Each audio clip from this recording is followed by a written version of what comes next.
দাম্পত্য জীবনে অর্থনৈতিক যত দায় দায়িত্ব আছে সব আল্লাহ তাআলা পুরুষের কাঁধে দিয়েছে। কার কাঁধে? এই দাম্পত্য লাইফে নারীর কোন অর্থনৈতিক দায় দায়িত্ব নারীর কাঁধে আল্লাহ দেয় নাই। এজন্য সব অর্থনৈতিক দায়িত্ব পুরুষের ঘাড়ে। 4টা অর্থনৈতিক দায়িত্ব আছে। পুরুষ নারীকে মহারণা দিবে, পুরুষ নারীকে খাবারের ব্যবস্থা করবে, পুরুষ নারীকে পোশাকের ব্যবস্থা করবে, পুরুষ নারীর জন্য রেসিডেন্সিয়াল ব্যবস্থা করবে। ঠিক কিনা? وآتوا النساء صدقاتهن نحلة فإن طبن لكم عن شيء منه نفسا فكلوه هنيئا مريئا।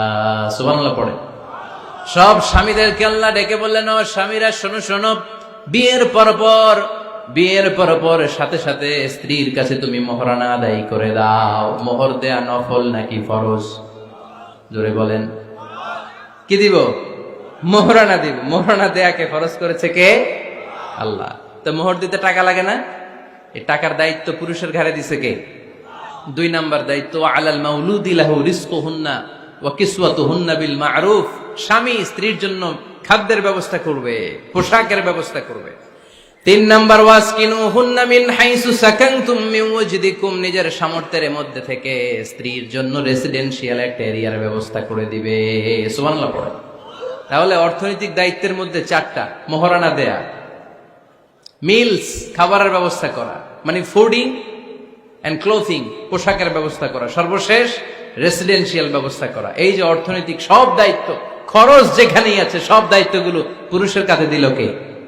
চিল্লায় বলেন কে?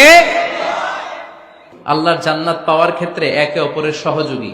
আপনি একা জান্নাতে যাবেন, ভাবি জাহান্নামে, এটা আপনি চান? ভাবি একা জান্নাতে যাবে, আপনি যাবেন না, এটা ভাবি চায়?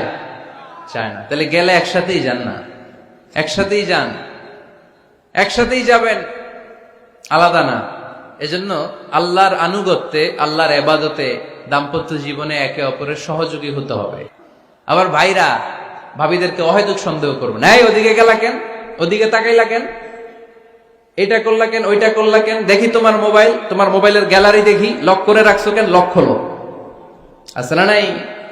অহেতুক সন্দেহ ফ্যামিলিটারে জাহান্নামের টুকরা বানিয়ে দেয়। হ্যাঁ, ভ্যালিড কোনো অপরাধ যদি স্বামী করে ফেলে, ভ্যালিড কোনো অপরাধ যদি স্ত্রী করে ফেলে, পরকীয়ার কোনো বিষয় যদি প্রমাণিত হয়, বসেন, কনসাল্ট করেন, একে অপরের সাথে কথা বলেন, জিজ্ঞেস করেন। কিন্তু অহেতুক, আমি অনেক ফ্যামিলি এরকম দেখেছি, আমার কিছু বন্ধুকেও আমি দেখেছি যে এদের অবস্থা খুব খারাপ, খালি সন্দেহ করে। আছে না নাই? এই সন্দেহের রোগটা বড় রোগ, এই রোগ থেকে বেরিয়ে আসতে হবে। স্বামী ভুল করলে স্ত্রী সুন্দর করে শুধরে দিবে, স্ত্রী ভুল করলে স্বামী শুধরে দিবে। ফজরের সময় স্ত্রী হাজবেন্ডকে ডেকে দিবে, উঠতে না চাইলে ঠান্ডা পানির ছিটা দিবে। কারণ জান্নাতে একা যাওয়া যাবে না, গেলে দুইজনই যাব। কথা কয় না? দুইজনেই জান্নাতে যাওয়ার দরকার আছে না নাই? যত বেশি আপনারা আল্লাহর আনুগত্যে আগাতে পারবেন, তত আপনাদের মহাব্বত বাড়ায় দিবে কে? এই যে হাজবেন্ড ওয়াইফের ভালোবাসাটাকে বলে লাভ পিরামিড। কি pyramid? Love pyramid, like triangle, ত্রিভুজ আকৃতির। হাজবেন্ড ওয়াইফের ভালোবাসাটা ত্রিভুজ আকৃতির। The closer the couple comes to Allah, the closer they comes to each other. Husband wife যত বেশি আল্লাহর কাছে যাবে, তারা নিজেরাও নিজেদের তত কাছে যাবে। হাজবেন্ড ওয়াইফ আল্লাহর সম্পর্ক থেকে যত দূরে সরে যাবে, তারা নিজেরাও নিজেদের থেকে তত দূরে সরে যাবে। ঠিক কিনা? ত্রিভুজ চিনেন আপনারা? ত্রিভুজের কয় কোণা? হ্যাঁ, 3 কোণা। এই যে এরকম লাভ পিরামিড, 3 কোণা। এই উপরের কোণায় আল্লাহর অবস্থান, আর এই কোণায় স্বামী, এই কোণায় স্ত্রী। তো তারা আল্লাহর দিকে যত যাবে, নিজেরাও তত কাছে যাবে। আর তারা আল্লাহর সম্পর্ক থেকে যত দূরে চলে যাবে, নিজেদের মধ্যে দূরত্ব বাড়তে থাকবে। ঠিক কিনা? পিরামিডটা বুঝতে পারছেন? ত্রিভুজ আকৃতির সম্পর্কটা লাভ পিরামিড এরকম, 3 কোণা। উপরের কোণায় থাকে আল্লাহ, এদিকে স্বামী, এদিকে স্ত্রী। তারা যদি আল্লাহর কাছে উভয়ে যেতে চায়, উভয়ে কাছাকাছি আসতেছে না? কথা বলেন না কেন? আর আল্লাহর আনুগত্য ইবাদত থেকে দুইজন যদি দূরে সরে যায়, তাহলে দুজনের দূরত্ব বাড়িয়ে দেয় কে? এজন্য স্বামী হবে স্ত্রীর সহযোগী, সহকর্মী। নামাজের সময় একে অপরকে ডেকে দিবেন, মোবাইলে অ্যালার্ম দিয়ে রাখবেন। স্বামী স্ত্রীরে ডাকেন, স্ত্রী স্বামীরে ডাকেন। স্বামী স্ত্রীকে কোরআন তেলাওয়াত শোনাবেন, স্ত্রী স্বামীরে কোরআন তেলাওয়াত শোনাবেন। ফ্যামিলিটারে জান্নাতি ফ্যামিলি বানায় দিবে কে? আল্লাহ বললেন স্বামী হলো তার স্ত্রীর ইনচার্জ, প্রোটেক্টর, স্ত্রীকে সুরক্ষা দিবে, স্ত্রীকে টেক কেয়ার করবে, স্ত্রীর দায়িত্বে থাকবে। এই দাম্পত্য জীবনের দুইজনের সংসারকে, সংসারের মধ্যে স্বামীকে দায়িত্বশীল বানিয়েছে কে? পুরুষ দায়িত্বশীল। পুরুষ কখনো নারীর ক্ষতি করে না, সুপুরুষ নারীর ক্ষতি করে না, ঠিক কিনা? গোটা পুরুষ সমাজ নারী সমাজের সুরক্ষা দিবে। যেগুলো নারীকে একান্তে পেলে রেপ করে, যে ঢাকা বিশ্ববিদ্যালয়ে একটা রেপের ঘটনা ঘটছে না, যে এই বেয়াদবটা এই কাজ করেছে, এটা কি পুরুষ না কুপুরুষ? এটা কি সুপুরুষ না কুপুরুষ? সুপুরুষ নারীর প্রোটেকশন দেয়, নারীর টেক কেয়ার করে, তার ইনচার্জ, তার দায়িত্বশীল। একজন ঝগড়া শুরু করলে আরেকজন চুপ থাকতে হবে। দুইজনই ঝগড়া করলে, দুইজন রেগে গেলে ঝামেলা আসরা নাই। স্বামী রেগে গেলে স্ত্রী চুপ। এজন্য ঝগড়া করতে দেয়া যাবে না, কারণ এই ঝগড়া, সামান্য ঝগড়া থেকে এই ঝগড়া বাড়তে বাড়তে এটা বিচ্ছেদের দিকে গড়ায়। সহিহ মুসলিমে এসেছে, ইন্না ইবলিসা ইয়াদাউ আরশাহু আলাল মা। ইবলিস শয়তান তার সিংহাসন গেড়েছে সাগরের উপর। কোথায়? ইবলিসের সিংহাসন কোথায়? সাগরের উপর। সুম্মা ইয়াবআসু সারায়াহু, সে প্রতিদিন সকালবেলা তার সাঙ্গপাঙ্গরে গোটা পৃথিবীতে পাঠায়, যা পৃথিবীতে ফাসাদ সৃষ্টি কর, ফাসাদ সৃষ্টি কর। ইবলিস যখন সাঙ্গপাঙ্গদেরকে গোটা পৃথিবীতে ছড়িয়ে দেয়, সারাদিন ধোকা দেওয়ার পরে, ওয়াসওয়াসা দেওয়ার পরে, রাত্রিবেলা ইবলিসের কাছে ফিরে আসে, এসে বলে, ও ইবলিস, আমি আজকে আল্লাহর বান্দাদেরকে দিয়ে মিথ্যা কথা বলিয়েছি। ইবলিস বলে, এটা তো কোনো ব্যাপারই না, এগুলাই তো তোদের কাজ। আরেক শয়তান বলে, আমি ওজনে কম দিয়েছি একজনের মাধ্যমে বাজারে। ইবলিস বলে, এটাও তেমন বড় কোনো কাজ নয়। আরেকজন বলে, আমি সুদের ডিলিংস করিয়েছি। ইবলিস বলে, এটাও কোনো কাজ নয়। আরেক শয়তান বলে, আমি মদের আড্ডাখানায় নিয়ে, মসজিদে যেতে নিয়েছিল সেখান থেকে সরিয়ে মদের আড্ডাখানায় আল্লাহর বান্দাদেরকে নিয়েছি। ইবলিস বলে, এইটাও তেমন বড় কোনো কাজ নয়। আরেক শয়তান এসে বলে, মা তারাকতুহু হাত্তা ফাররাকতু বাইনাহু ওয়া বাইনা ইমরাআতিহি, আমি এক আল্লাহর বান্দার সাথে বান্দির ঝগড়া লাগিয়ে, ঝগড়া করাতে করাতে তালাক পর্যন্ত নিয়ে গিয়েছি। মা তারাকতুহু হাত্তা ফাররাকতু বাইনাহু ওয়া বাইনা ইমরাআতিহি, আমি এক ইমানদার পরিবারকে ধ্বংসের শেষ প্রান্তে নিয়ে গিয়েছি। সামান্য ঝগড়ার পরে আমি ওয়াসওয়াসা দিতে দিতে ঝগড়া বাড়াতে বাড়াতে তালাক পর্যন্ত নিয়েছি। ইবলিস বলে, শাবাশ, তুই তো কাজের মতো কাজ করেছিস, আমার কাছে আয়, আমার কাঁধে ওঠ। ইবলিস তখন ওই শয়তানকে কাঁধে নিয়ে নাচতে শুরু করে। নাউজুবিল্লাহ পড়বেন না? এজন্য ইমানদারদের সংসার ভেঙে খান খান হোক, এটা হলে ইবলিস খুশি, আর ইমানদারের পরিবার টিকে থাকলে আমার আল্লাহ খুশি। আমরা কার খুশি চাই? এজন্য শয়তানরে খুশি হতে দেয়া যাবে না। ইমানদারদের পরিবারগুলো ঝগড়ার মাধ্যমে ভেঙে যাক, সব সময় শয়তানের মিশন এটা। আর ইমানদারদের পরিবারগুলো টিকে থাক, এটা আমার আল্লাহ সব সময় চায়। সুবহানাল্লাহ পড়েন। ঝগড়া কিন্তু নবী রাসূলদের পরিবারেও ছিল, আল্লাহ রাসূল সাল্লাল্লাহু আলাইহি ওয়াসাল্লামের পরিবারেও ঝগড়া ছিল। এটা স্বাভাবিক, দাম্পত্য জীবনের খুব সিম্পল ইস্যু। একজন রাগ করলে আরেকজন থেমে যাবে। পারবেন? কি হলো, পারবেন না? আল্লাহর হাবিব সাল্লাল্লাহু আলাইহি ওয়াসাল্লামের সাথে আম্মা জান আয়েশার ঝগড়া হতো।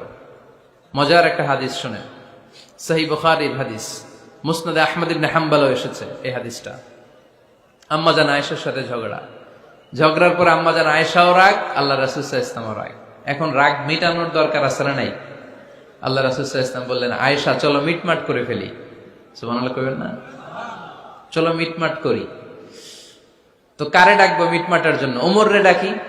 আম্মা জান আয়েশা বলে, না, ওমর গলিব, ওমর খুব মেজাজ ওয়ালা, আমার ডর লাগে। তোমার আব্বারে ডাকি। আব্বারে ডাকেন, আব্বারে ডাকেন। খুশি হয়ে গেছেন আম্মা জান আয়েশা রাদিয়াল্লাহু।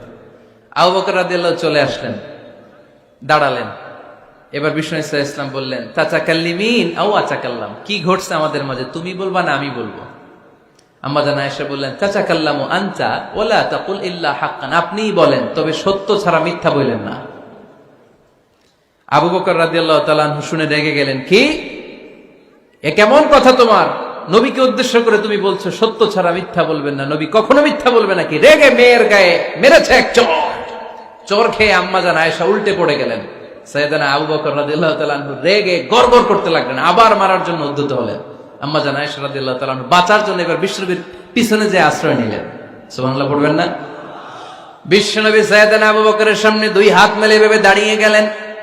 আল্লাহর হাবিব যখন আম্মা জান আয়েশাকে বাঁচানোর জন্য দুই হাত উঁচু করে দাঁড়িয়ে গেলেন, সাইয়েদনা আবু বকর থেমে গেলেন। সাইয়েদনা আবু বকর এই পরিস্থিতি দেখে ঘর থেকে বের হয়ে ঘরের বাইরে দাঁড়ালেন। এবার আল্লাহর রাসূল সাল্লাল্লাহু আলাইহি ওয়াসাল্লাম আম্মা জান আয়েশাকে তুললেন, বললেন, ইয়া আয়েশা কাইফা রাআইতিনি আনকাসতুকি মিনার রাজুল, দেখলা নাকি কেমন করে আমি তোমার বাবার হাত থেকে তোমারে বাঁচালাম। আজকে আমি যদি সামনে দাঁড়িয়ে না বাঁচাতাম, তোমার বাবা তোমারে একেবারে মেরেই ফেলতো। সুবহানাল্লাহ পড়ে। দেখছো আয়েশা, আমি বাঁচাইলাম তোমারে, আমার সাথে ঝগড়া করো, আমি বাঁচাইলাম। এই কথা শুনে আম্মা জান আয়েশা রাদিয়াল্লাহু তাআলা লজ্জায় পড়ে হেসে দিলেন। সুবহানাল্লাহ পড়বেন না? লজ্জায় হেসে দিলেন। বিশ্বনবী সাল্লাল্লাহু আলাইহি ওয়াসাল্লাম এবার হেসে দিলেন। দুইজনের হাসাহাসি শুনে বাইরে থেকে আবু বকর রাদিয়াল্লাহু তাআলা আনহু হাসির আওয়াজ শুনে অবাক, কি রে এতক্ষণ যুদ্ধ, এখন আবার হাসি কেন? হাসে দেখার জন্য সাইয়েদনা আবু বকর রাদিয়াল্লাহু তাআলা আনহু ঘরের ভেতরে ঢুকলেন। ঢুকে দেখেন আম্মা জান আয়েশাও হাসে, বিশ্বনবীও হাসে, সাইয়েদনা আবু বকর হেসে দিলেন। আরশের উপর থেকে খুশি হয়ে গেলেন কে? এবার সাইয়েদনা আবু বকর বলেন, ইয়া রাসূলুল্লাহ, ইয়া হাবিবাল্লাহ, আশরিকানি ফি সিলমিকুমা কামা আশরাকতুমানি ফি হারবিকুমা। নবী গো, আপনাদের দুইজনের মধ্যে যুদ্ধ লাগলে যেমনি মিটমাট করার জন্য আপনি আমারে ডাকেন, আপনাদের এই আনন্দ ঘন মুহূর্তগুলোতে শরীক হওয়ার জন্য মাঝে মাঝে আমারে ডাকেন। সুবহানাল্লাহ পড়েন। আপনাদের মধ্যে যুদ্ধ লাগলে সন্ধি করার জন্য যেমনি আমারে ডাকেন, আপনারা যখন আনন্দ ঘন পরিবেশ এরকম খুনসুটি করেন, হাসাহাসিতে মেতে ওঠেন, তখন একটু আমারে রাখেন। সুবহানাল্লাহ পড়বেন না? দেখেন, আল্লাহ রাসূল সাল্লাল্লাহু আলাইহি ওয়াসাল্লাম পৃথিবীর সবচেয়ে শ্রেষ্ঠতম মানুষ। উনাদের পরিবারেও ঝগড়া হতো, কিন্তু এই ঝগড়া কোনোদিন তালাক পর্যন্ত গিয়েছে? কথা বলেন না কেন? আল্লাহর হাবিব সাল্লাল্লাহু আলাইহি ওয়াসাল্লাম তার কোন স্ত্রীকে তালাক দিয়েছেন? তার মানে নবীদের ফ্যামিলি তো ঝগড়া এগুলো হতো, কিন্তু এটা তালাক পর্যন্ত গড়াতো না, ঠিক কিনা? তাহলে এখন থেকে আমাদের এই স্লোগান নিতে হবে যে ঝগড়া করলেও আমরা ডিভোর্সের দিকে যাব না। পারা যাবে? আর একজন রেগে গেলে আরেকজনকে চুপ থাকতে হবে। ভাবি রেগে গেলে আপনি চুপ। দাম্পত্য জীবনের কোনো গোপন কথা অন্যের কাছে শেয়ার করা যাবে না। হাদিসে এসেছে, এটাকে বলা হয়েছে আযমুল আমানা, এটা সবচেয়ে বড় আমানত। যারা দাম্পত্য জীবনের একান্ত বিষয় কারোর সাথে শেয়ার করে, তারা সবচেয়ে বড় কবিরা গুনাহ করে। আশারুন নাস বলেছেন বিশ্বনবী এদেরকে, সবচেয়ে নিকৃষ্ট মানুষ। ইয়াউমাল কিয়ামাতি মানজিলাতান, আল্লাহর কাছে কিয়ামতের দিন সবচাইতে নিকৃষ্ট হয়ে দাঁড়াবে ওই দম্পতি, ওই নারী কিংবা ওই পুরুষ, তুফদি ইলা যাওজিহি ওয়া ইউফদি ইলা যাওজিহা সুম্মা ইউনশিরু সিররাহা। তারা একান্ত সময়ে ফিজিক্যাল ইন্টিমেসিতে যা করে, এটা পরে মানুষের কাছে বলে বেড়ায়। এরকম আছে না নাই? খবরদার, এটা বড় কবিরা গুনাহ। অনেক বোনরা একসাথে হলে দাম্পত্য জীবনের বিভিন্ন গোপন বিষয় নিয়ে কথা বলে, আছে না নাই? অনেক পুরুষরা একে অপরের সাথে, বন্ধুদের সাথে বিভিন্ন বিষয় নিয়ে শেয়ার করে, এটা এমন ওইটা এমন, এগুলো বলা যাবে? আসিবাউ হারাম। দাম্পত্য জীবনের সব বিষয়, স্বামীর সব বিষয় স্ত্রীর কাছে আমানত, স্ত্রীর সব বিষয় স্বামীর কাছে আমানত রেখেছে কে? দাম্পত্য জীবনের এই প্রাইভেট লাইফের কোনো কিছু কিয়ামত পর্যন্ত অন্যের কাছে প্রকাশ করাকে হারাম ঘোষণা করে দিয়েছে কে? এজন্য খবরদার আমার বোনেরা, একসাথে মহিলারা হলে পেটের কথা, পিঠের কথা সব বের করে দেয়, আসরা নাই? কিছু থাকে না, সব বের হয়ে যায়। খবরদার, সব বললেও দাম্পত্য জীবনের কোনো কথা শেয়ার করা যাবে?